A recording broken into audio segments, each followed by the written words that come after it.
Telangana assembly సమావేశాలను బహిష్కరించాలని BRS నిర్ణయం తీసుకుంది.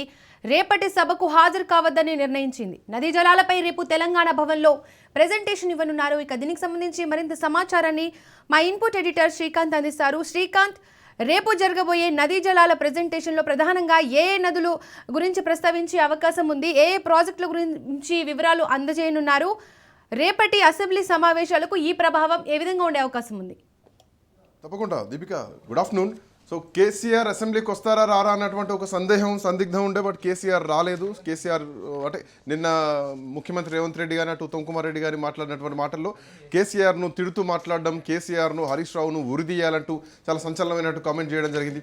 సరే, ఆ అంశం అట్లా ఉంటే అటు ఈరోజు మూసీ ప్రక్షాళన మీద ఒక భారీ వాడివేడి చర్చ జరిగిందనే చెప్పాలి. సో ఆ చర్చ తర్వాత మాకు ప్రశ్నలు అడగడానికి మాకు టైం ఇవ్వలేదు, మైకులు కట్ చేస్తున్నారు. సో ప్రతిపక్షానికి టైం ఇవ్వట్లేదు, ప్రభుత్వం చెప్పదలుచుకొని చెప్పి వదిలేస్తున్నారు, మాకు టైం ఇవ్వట్లేదు అని చెప్పేసి హరీష్ రావు ప్రధానంగా అంశాలు లేవనెత్తు ఈరోజు సభ నుంచి వాకౌట్ చేయడం జరిగింది. గన్ పార్క్ దగ్గరకు వచ్చి హరీష్ రావు రేవంత్ రెడ్డిని ఉద్దేశించి మాట్లాడడం జరిగింది. కేసీఆర్ని తిడుతూ రాజకీయాలు చేస్తున్నారు, కేసీఆర్ని తిట్టకుండా రాజకీయాలు చేసేటువంటి పరిస్థితి లేదు, చావు కోరుతున్నారు ఒక ఉద్యమ నాయకుడిని.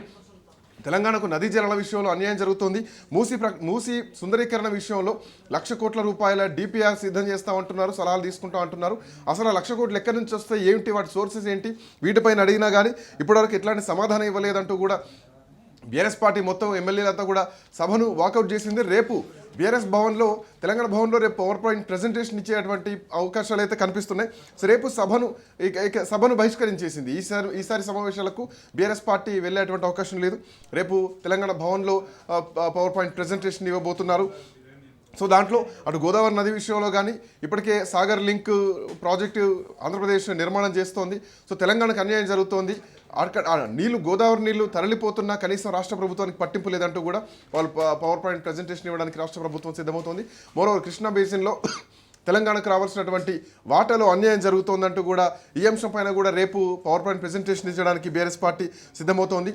ఆల్మోస్ట్ కృష్ణానదిలో ఇది రంగారెడ్డి, పాలమూరు తో పాటు నల్లగొండ ఈ ప్రాంతంలో పడేటువంటి వర్షం చుక్క ప్రతిదీ కూడా కృష్ణా బేసిన్లోనే కలుస్తూ ఉంటుంది. సో కృష్ణానది జలాలు ఆల్మోస్ట్ ఈ ప్రాంతంలోనే 380 కిలోమీటర్ల పారుతూ ఉంటుంది. సో ఇందులో తెలంగాణకు రావాల్సినటువంటి వాటా బచావత్ 811 టీఎంసీలను కేటాయించడం జరిగింది.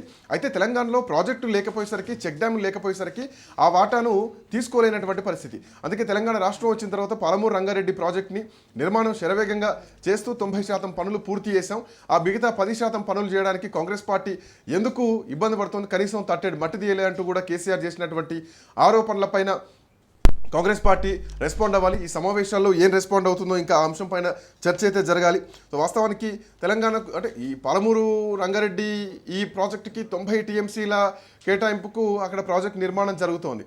బట్ ఉత్తమ్ కుమార్ రెడ్డి 40 టీఎంసీలు చాలంటూ కూడా కేంద్రానికి లేఖ రాస్తే తెలంగాణకు రావాల్సినటువంటి వాటాలో నష్టం జరుగుతుంది అన్నది ప్రధానంగా బీఆర్ఎస్ పార్టీ లేవనెత్తున్నటువంటి అంశం. వాస్తవానికి 811 టీఎంసీలు రావాల్సి ఉన్నా తెలంగాణలో ప్రాజెక్టులు లేవు కాబట్టి, చెక్ డ్యామ్లు లేవు కాబట్టి ఆ నీళ్లను తీసుకోలేనటువంటి పరిస్థితి. ఇవన్నీ కూడా ఆంధ్రాకు తరలి వెళ్ళిపోతున్నాయి. అక్కడ ప్రాజెక్టులు ఉన్నాయి, అక్కడ నిర్మాణాలు ఉన్నాయి. సో మరోవరు ఉమ్మడి ఆంధ్రప్రదేశ్ ఉన్నప్పుడు నిర్మాణాలు, ప్రాజెక్టులు, డ్యామ్లు అన్నీ కూడా అక్కడే కట్టుకున్నారు. తెలంగాణకు అన్యాయం జరిగిందన్నది ప్రధానంగా ఉన్నటువంటి అంశం. ఈవెన్ ఈ పాలమూరు రంగారెడ్డి ప్రాజెక్టు కూడా 80 ఏళ్ల కింద అంజయ్య హయాంలో శంకుస్థాపన వేస్తే కాంగ్రెస్ పార్టీ హయాంలో నిర్మాణాలు జరగలేదు. తెలంగాణ రాష్ట్రం వచ్చిన తర్వాత 2014లో ఈ ప్రాజెక్టు నిర్మాణం జరిగింది. 90% పనులు పూర్తి చేసాం, చెక్ డ్యాములు కడుతున్నాం. సో దాని ప్రాజెక్టు సామర్థ్యాన్ని పెంచుతూ, డ్యాములు పెంచుతూ 90 టీఎంసీలు లేదంటే 150 టీఎంసీలు, అక్కడి నుంచి 300 టీఎంసీలు ఇట్లా కృష్ణానది జలాల్లో రావాల్సినటువంటి వాటాను తెలంగాణకు రావాలి అన్నది ప్రధానంగా బీఆర్ఎస్ పార్టీ చేస్తున్నటువంటి అంశం. అఫ్కోర్స్ 90% పనులు కూడా పూర్తయిన మాట వాస్తవమే. సో ఇప్పుడు ఈ అంశం పైన గోదావరి నదీ జలాల విషయంలో ఆంధ్రప్రదేశ్ ప్రాజెక్టులు కడుతోంది, ఇటు కృష్ణానదీ జలాల విషయంలో తెలంగాణకు అన్యాయం జరుగుతుంది అన్నటువంటి అంశం పైన బీఆర్ఎస్ పార్టీ రేపు పవర్ పాయింట్ ప్రెజెంటేషన్ ఇవ్వడానికి అయితే సిద్ధమవుతోంది. సో చూడాలి, ఇంకా రాజకీయమైనటువంటి చర్చలే జరుగుతున్నాయి తప్ప వాస్తవంగా లెక్కల ప్రకారం చర్చలు బీఆర్ఎస్ పార్టీ చేసినటువంటి ప్రశ్నలకు సమాధానం మాత్రం పూర్తి స్థాయిలో రావడం లేదు. దీపిక, చూడాలి ఎట్లాంటి పరిణామాలు ఉండబోతున్నాయో. Right Srikanth, thank you.